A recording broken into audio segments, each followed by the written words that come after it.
भंडारा येथे सकल ओबीसी महामोर्चातर्फे जिल्हाधिकारी कार्यालयासमोर धरणे आंदोलन। ओबीसींची जातनिहाय जनगणना न झाल्यास जनगणनेवर बहिष्कार टाकण्याचा ओबीसी समाजाचा इशारा।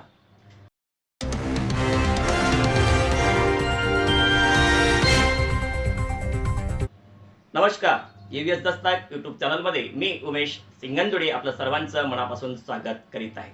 बातमी आहे जनगणनेच्या संदर्भात।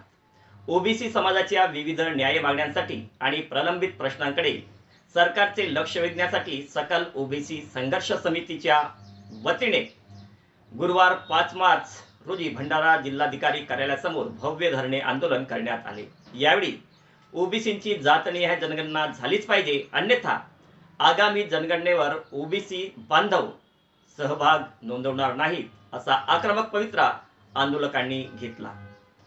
या धरणे आंदोलनाच्या प्रमुख मागण्या।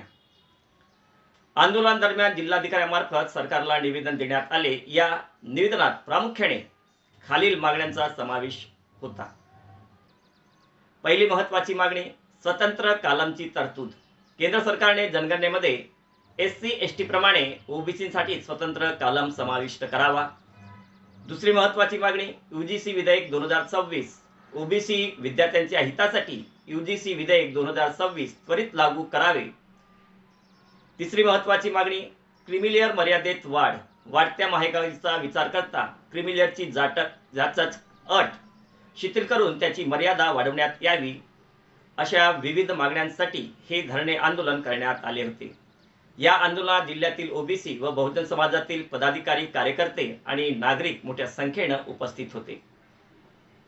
ओबीसी क्रांती मोर्चा, संविधान संघर्ष समिती आणि ओबीसी सेवा संघाच्या कार्यकर्त्यांनी यावेळी जोरदार घोषणाबाजी केली।